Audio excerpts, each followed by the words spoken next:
Macron wants to push religion out of education. He wants to take religion out of the public sector in France. He is a democratically elected leader of a sovereign and secular country, and he is well within his rights to legislate. The bill is designed to strengthen France's bedrock law of 1905, one that officially separates the church and the state.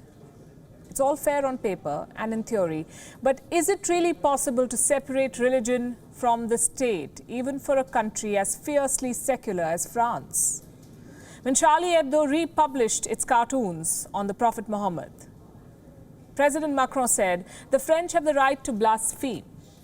In July this year, Turkey's President Erdogan converted the Hagia Sophia into a mosque. Turkey defended the move by citing sovereignty.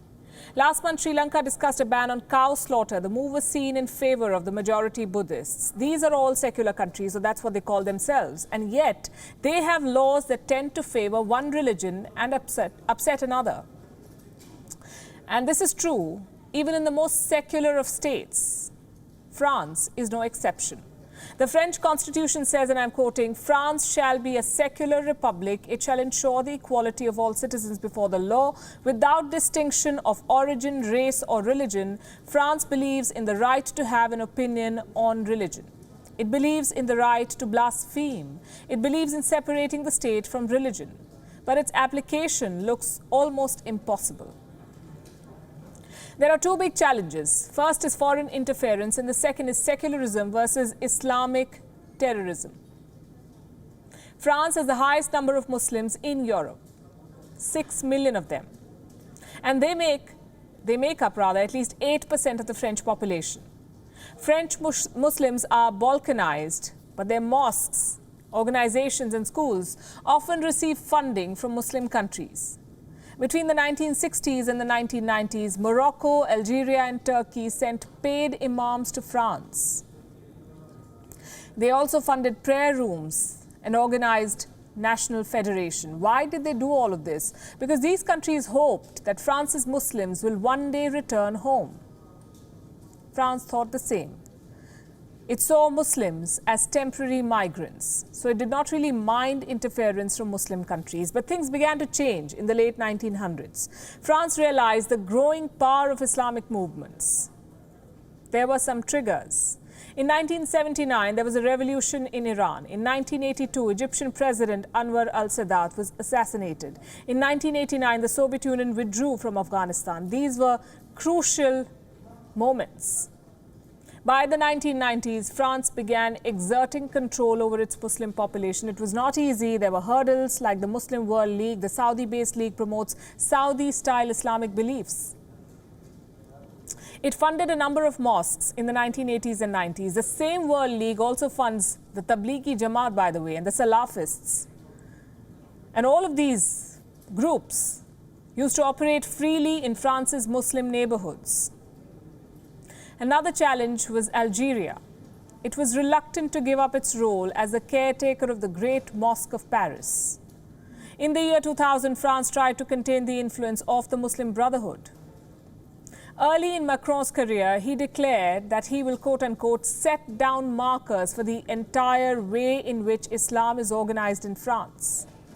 In 2018, he began consulting experts on how to create a framework for financing places of worship and for collecting donation. He also wanted to vet and train imams working in France.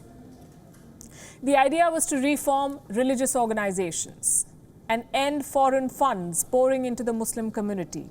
What was the need for all of this? Islamic terrorism. The threat is real in France more than anywhere else. Since 2013, at least 1,700 French nationals have joined the ISIS, Islamic State. France has seen several attacks orchestrated by the country's Muslim citizens, be it the Charlie Hebdo attack in 2015 or the recent attack on 2 people with a meat cleaver. Macron entered office in 2015. It was on the heels of the November 2015 terror attacks. 90 people were killed. The ISIS had claimed responsibility. His task was cut out, countering Islamic terrorism in his country. Like former President of France, François Hollande, Emmanuel Macron decided to work towards creating a French Islam, a brand that is unique to France. What is not unique is this attempt. Saudi Arabia has done it. A Saudi version of Islam, they have it. Turkey has done it. And now China is trying to do the same. It is cynicizing Islam in concentration camps of Xinjiang. But unlike China, France is a civilized society, a country where the government is held accountable. So it is introducing new laws to tailor Islam. President Emmanuel Macron's new bill is aimed at creating a French Islam. This is not France trying to separate the state from religion. This is France codifying Islam to create a brand particular to this country. Thank you for watching Gravitas on WION's YouTube channel. If you want to stay up to date with what's happening around the world, then subscribe to our channel and don't forget to like and share. Thank you very much for watching WION. The world is one.